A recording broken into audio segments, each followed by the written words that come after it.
Hello दोस्तों, स्वागत है आपका आज के हमारे नए क्लास में। जो स्टूडेंट्स हमारी वीडियोस को रेगुलर देखते हैं तो उनको तो ये बात पता होगी, और जिनको नहीं पता है उनको बता देते हैं कि क्लास 12th के स्टूडेंट्स के लिए हम यहाँ पर फिजिक्स के कुछ 2 चैप्टर के मोस्ट इम्पॉर्टेंट क्वेश्चंस लेकर आए थे। पहला चैप्टर आपका था कूलाम का नियम और वैद्युत आवेश। इससे हमने जितने भी इम्पॉर्टेंट क्वेश्चन थे, चाहे वो न्यूमेरिकल हो प्लस थ्योरी, दोनों ही क्वेश्चन आपके कवर करा दिए थे। और अगर आपको उनमें से कोई क्वेश्चन नहीं मिल रहा है तो आप हमको बताइए, हम आपको वो समझा देंगे अच्छे से। देन आपका सेकंड चैप्टर से भी हमने आपको जितने भी इंपॉर्टेंट क्वेश्चन उस चैप्टर से बन रहे थे वो सभी क्वेश्चन हमने आपको बता दिए थे। अब जैसे कि यहाँ पर जो पहला चैप्टर था उसमें से हमने किसी स्टूडेंट ने हमसे ये क्वेश्चन पूछा है कि जो सेकंड वाला क्वेश्चन है ये बता दीजिए किस तरीके से हम करेंगे। तो देखिए जिसने ये पूछा है उसको बता देते हैं, या जिसको नहीं समझ में आ रहा है बताते हैं।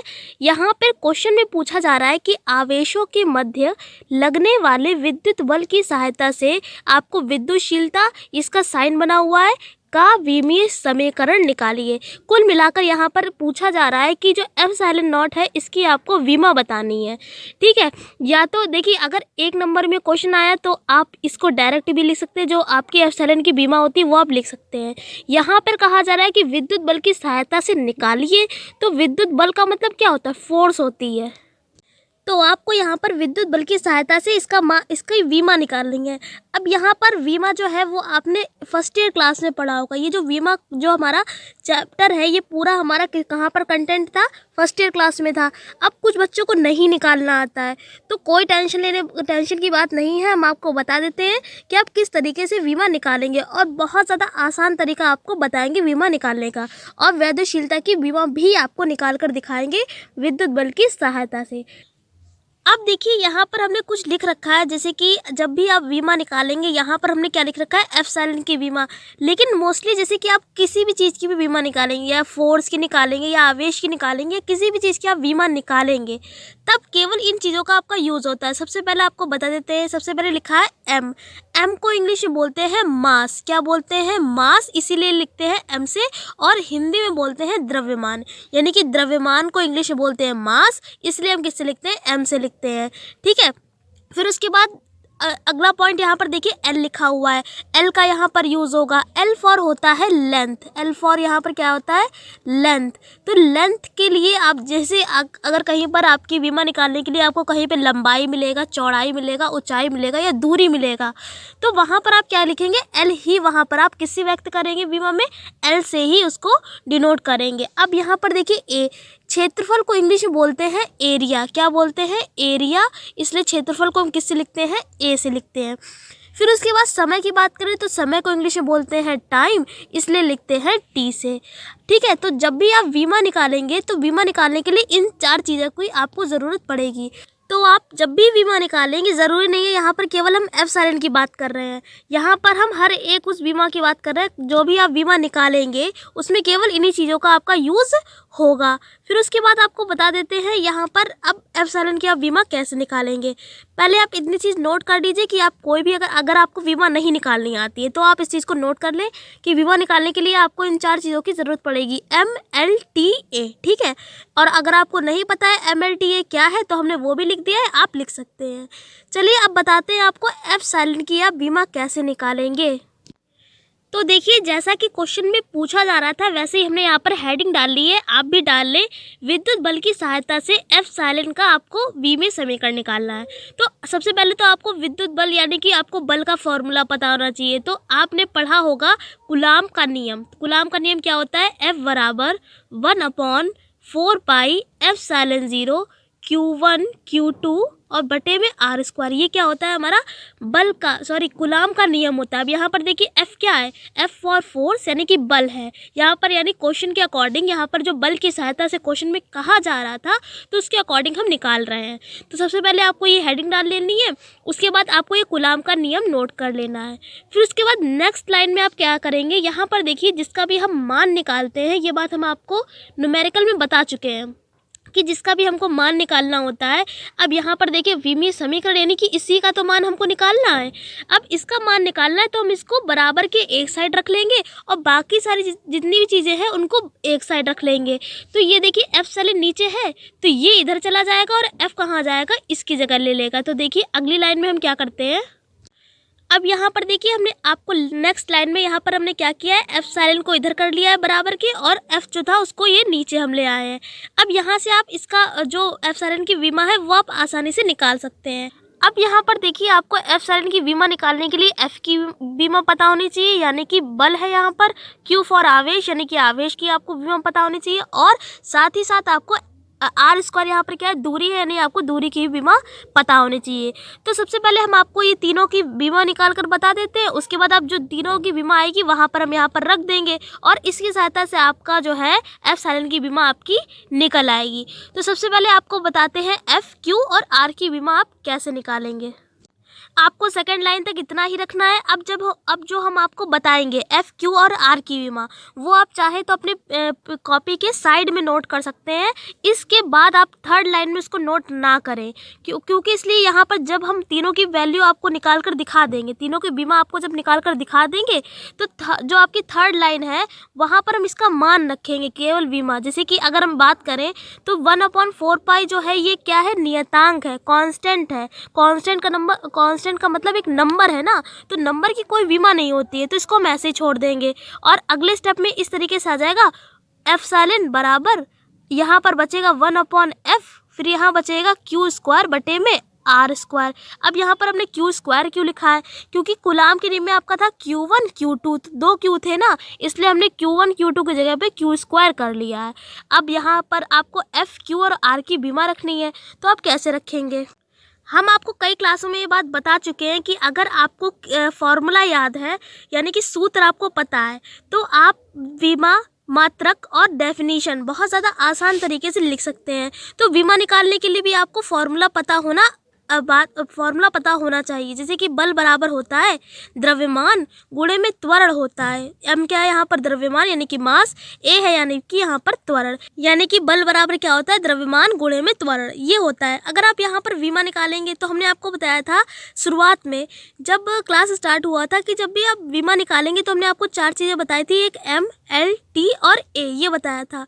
तो जब भी आप बीमा निकालेंगे तो पहली बात आप ये याद रखें कि सभी लेटर्स को कैपिटल में लिखेंगे, स्मॉल में नहीं लिखेंगे। स्मॉल में बीमा नहीं लिखी जाती है, हमेशा कैपिटल लेटर में ही लिखेंगे आप। और दूसरी बात आपको बड़े ब्रैकेट में लगा के लिखनी है। अगर आप इस तरीके से छोटा ब्रैकेट लगा देंगे तो वो बीमा काट दी जाएगी, तो आप क्या करें, बड़ा ब्रैकेट लगा कर ही बीमा को लिखेंगे। अब जैसे कि यहाँ पर होता है बल बराबर द्रव्यमान गुणे में त्वरण, तो हमने आपको बताया था एम फॉर क्या होता है, मास यानी कि द्रव्यमान। तो द्रव्यमान को किससे लिखते हैं हम, एम से लिखते हैं। किससे लिखते हैं हम, एम से लिखते हैं। तो यहाँ पर देखिए क्या करेंगे हम, एफ बराबर एम इंटू ए होता है। एम क्या है, द्रव्यमान, तो एम की जगह पर क्या लिख देंगे, कैपिटल एम, इस तरीके से।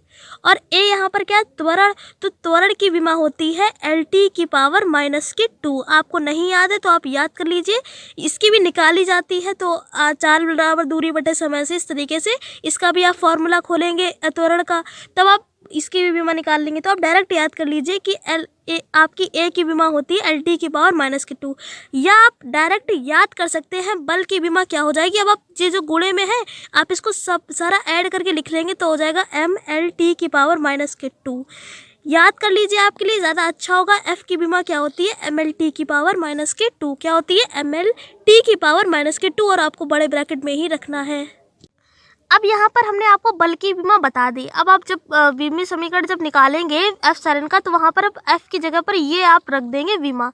अब उसके बाद अगर बात करें क्यू की, तो आपको क्यू का भी फॉर्मूला पता होना चाहिए। क्यू बराबर होता है आई टी। आई यहाँ पर क्या है, धारा, और टी क्या है, हमारा समय है। क्यू बराबर क्या होता है, आई टी। अब देखिए आई का यहाँ पर क्या है, धारा है ना, तो धारा का मात्रक होता है एम्पियर, इसलिए इसकी बीमा क्या लिखेंगे हम, ए, क्या लिखेंगे, ए। और टी फॉर समय यानी कि इसकी बीमा क्या हो जाएगी, टी। तो यानी अगर क्यू की बीमा हम आपको बताएं तो क्या हो जाएगी, ए टी। दोनों को आपस में करके साथ में लिख लेंगे, ए टी। क्यू की बीमा आपकी क्या हो जाएगी, ए टी। वहाँ पर हमारा फॉर्मूले में स्क्वायर था तो दोनों पे हमारा क्या लग जाएगा, स्क्वायर, यानी क्यू स्क्वायर की बीमा क्या हो जाएगी, ए स्क्वायर टी स्क्वायर। अब हमारा बचा है केवल आर, क्या बचा है, केवल आर स्क्वायर बचा है। तो पहले आपको आर बताते हैं, देखिए हमने आपको बताया था कि लंबाई, चौड़ाई, ऊंचाई, दूरी, इन सब के लिए आप क्या लिखेंगे, एल लिखेंगे। क्या लिखेंगे बीमा में, एल लिखेंगे। स्क्वायर है यहाँ पर तो हम भी स्क्वायर लगा लेंगे और क्या करेंगे, बड़ा ब्रैकेट लगा लेंगे, यानी कि आप आर स्क्वायर की जगह ये लिखेंगे बीमा में। अब तीनों हमने आपको बता दी है। अब हम जो आपकी जो लाइन चल रही है थर्ड या फोर्थ, अब वहाँ पर आप क्या करेंगे, जितनी भी तीनों की बीमा जो है उनको रखेंगे। तो देखिए आपने यहाँ तक लिखा होगा, यहाँ इस वाली लाइन तक आपने लिखा होगा एप्सिलॉन बराबर 1/4 pi F Q square upon R square, ये आपने लिखा होगा। उसके बाद आपको ये अगली लाइन ये लिखनी है, एप्सिलॉन, यहाँ पर देखिए एफ की बीमा, क्यू स्क्वायर और आर स्क्वायर की हमने यहाँ पर बीमा रख दी है जो हमने आपको बताई। अब क्या करेंगे, इसको सॉल्व करेंगे और आपकी एप्सिलॉन की बीमा निकल आएगी। कैसे सॉल्व करेंगे, यहाँ पर देखिए एल और एल, एक बात आपको बता देते हैं, जब भी बीच में गुणा चल रही हो, क्या चल रही हो, गुणा चल रही हो, तो पावर जो होती है वो आपस में जुड़ जाती है। ये लाइन लिख लीजिए, गुणे में पावर जुड़ती हैं, गुणे में पावर जुड़ती हैं। ठीक है, तो क्या हमने आपको बताया, गुणे में पावर जुड़ती हैं। अब यहाँ पर देखिए, यहाँ पर टी के ऊपर पावर कितनी है, -2, ये तो आपको दिख रही है, लेकिन एम और एल के ऊपर पावर कितनी है, अगर आपको नहीं पता है तो बता देते हैं। जिसके ऊपर कोई पावर नहीं होती तुम क्या मान लेते हैं, 1 है। जैसे कि एम के ऊपर कुछ नहीं है पावर तो क्या मान ली, 1 है। एल के ऊपर कुछ नहीं है तो क्या मान ली, 1 है। अब यहाँ पर देखिए एम की पावर कितनी है, 1। जब ये ऊपर जाएगा तो किसका हो जाएगा, एम की पावर -1, इस तरीके से हो जाएगा। क्योंकि इसलिए जब भी हम कोई भी चीज़ ऊपर या नीचे ले जाते हैं तो पावर में बदलाव हो जाता है। क्या बदलाव होता है, प्लस और माइनस के चिन्ह में। जैसे कि अगर ये -2 है तो ऊपर जाएगा तो किसका हो जाएगा, +2 हो जाएगा। इस तरीके से जैसे यहाँ पर -1 था, जब इसको हम ऊपर लेगा तो किसका हो गया, -1 हो गया। +1 था, ऊपर गया तो -1 हो गया। ठीक है, तो अगले स्टेप में आप क्या करेंगे, इतना आप लिखने के बाद हम आपको बता देते हैं क्या करना है। आपको m को ऊपर इसी तरीके से भेजना है, तो हो जाएगा m-1। क्या हो जाएगा, m-1। उसके बाद देखिए यहाँ पर L यहाँ पर कितना है, 1, और यहाँ पर कितने 2 L हैं। तो हमने आपको बताया गुणे में पावर क्या हो जाएंगे, जुड़ जाएंगे, यानी कि L 1 + 2 कितना हो जाएगा, L की पावर 3 हो जाएगा। क्या हो जाएगा, L की पावर 3। अब ये L की पावर 3 कहाँ है हमारा, अभी नीचे L की पावर 3 है ना। जब इसको हम ऊपर ले जाएंगे तो क्या हो जाएगा, L की पावर -3, क्योंकि 3 प्लस का तो नीचे था, ऊपर जब जाएगा तो किसका हो जाएगा, माइनस का हो जाएगा।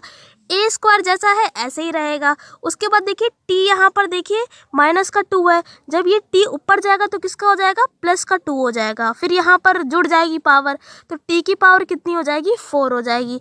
तो अगले स्टेप में आप यहाँ तक लिखने के बाद देखिए इस तरीके से यहाँ पर आप ये वाली लाइन लिख लें। अब ये वाली लाइन लिखने के बाद जो हमने आपको बताया वो लिखेंगे। अब यहाँ पर देखिए, जो आपको इतना लिखने के बाद आप जो अगली लाइन लिखें वो हम यहाँ पर ऊपर लिख दे रहे हैं, यहाँ पर, जिससे कि आपको समझाने में दिक्कत ना हो। तो आप जो ये वाली लाइन है इसके आप नीचे लिखेंगे। हम यहाँ पर ऊपर लिख रहे हैं, आपको ऊपर नहीं लिखना है, नीचे ही लिखना है। तो हमने आपको क्या बताया, m को आप ऊपर पहुँचाएंगे तो क्या हो जाएगा, m-1। इसी को m की पावर -1 को हम क्या बोलते हैं, m इनवर्स भी बोल सकते हैं। जब भी पावर -1 होती है तो उसको हम बोल सकते हैं इनवर्स भी। अब हमने फिर आपको बताया l यहाँ पर 1 है, यहाँ पर कितने 2 हैं, तो पावर जुड़ जाएगी, 1 + 2 कितनी हो जाएगी, 3 हो जाएगी। 3 जब ऊपर जाएगा तो किसका हो जाएगा, माइनस का हो जाएगा, क्योंकि ये सारे बीमा को हम कहाँ दिखाएंगे, ऊपर दिखाएंगे। बीमा कभी भी बटे में नहीं दिखाएंगे। जैसे कि आप इस तरीके से नहीं लिख सकते बीमा, इन सबको जब आप ऊपर ले जाएंगे तब आपकी बीमा मानी जाएगी। यानी कि बीमा को हम भाग में यानी कि नीचे नहीं दिखा सकते, अगर नीचे है तो हम उसको ऊपर लेकर आएंगे, जैसे कि हम आपको बता रहे हैं। अब आप क्या करेंगे, यहाँ पर देखिए t की पावर 2 है, जब ये ऊपर जाएगी तो इस तरीके से t की पावर +2 होगी। फिर यहाँ पर देखिए गुणे में पावर जुड़ जाएगी, 2 और 2 कितनी हो जाएगी, 4 हो जाएगी, यानी कि t की पावर हमने यहाँ पर क्या कर दी है, 4। और यहाँ पर एक स्क्वायर जैसा है वैसा ही a स्क्वायर रहेगा आपका। इतना काम करने के बाद आप क्या करेंगे, बताया हमने आपको कि बीमा को किस में लिखते हैं, हमेशा बड़े ब्रैकेट में। तुमने इस तरीके से बड़ा ब्रैकेट लगा दिया, यानी कि एप्सिलॉन की बीमा आपकी निकल आएगी। ये क्या है, m की पावर -1, l की पावर -3, t की पावर 4 और a की पावर 2, यानी ये आपकी क्या निकल आई है, आपकी निकल आई है ये एप्सिलॉन की विमा। आप इसको डायरेक्ट भी याद कर सकते हैं, तो डायरेक्ट आप याद इस तरीके से करेंगे, 1 नंबर में आया तो आप डायरेक्ट याद ऐसे ही लिख सकते हैं। यहाँ पर क्वेश्चन में कहा जा रहा था विद्युत बल की सहायता से, तो हमने आपको पूरा समीकरण निकाल के दिखाया है कि इस तरीके से आप निकालेंगे।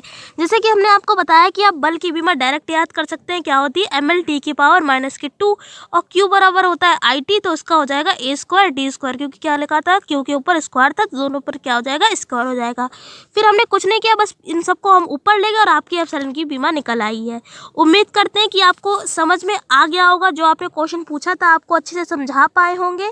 आज का क्लास आपको पसंद आया होगा। देखिए, अगर आप अच्छे सरल तरीके से देखेंगे चीज़ों को तो आपको सब चीज़ें क्या लगेंगी, सरल लगेंगी।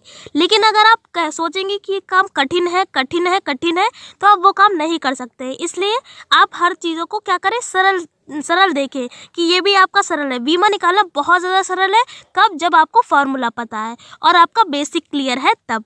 तो आशा करते हैं कि आपको मेरी सारी बातें अच्छे से समझ में आ गई होंगी। अगर वीडियो पसंद आई है तो प्लीज़ लाइक कर दीजिएगा, चैनल पर नए हैं तो चैनल को सब्सक्राइब कर लीजिए, क्योंकि क्लास 12 से रिलेटेड जितने भी आपके इंपॉर्टेंट टॉपिक हैं वो हम आपको बनाकर दे रहे हैं। और अगर आपको जो भी हमने आपको क्वेश्चन पेपर दिए हैं 2, फर्स्ट चैप्टर और सेकेंड चैप्टर के, तो उसमें आपको कोई भी क्वेश्चन नहीं समझ में आ रहा है तो आप हमसे कमेंट सेक्शन में कमेंट करके पूछ सकते हैं। आपके लिए उसके लिए अलग से वीडियो बना दी जाएगी। हम आपसे फिर मिलते हैं एक ऐसी क्लास के साथ। तब तक के लिए जय हिंद, जय भारत, धन्यवाद।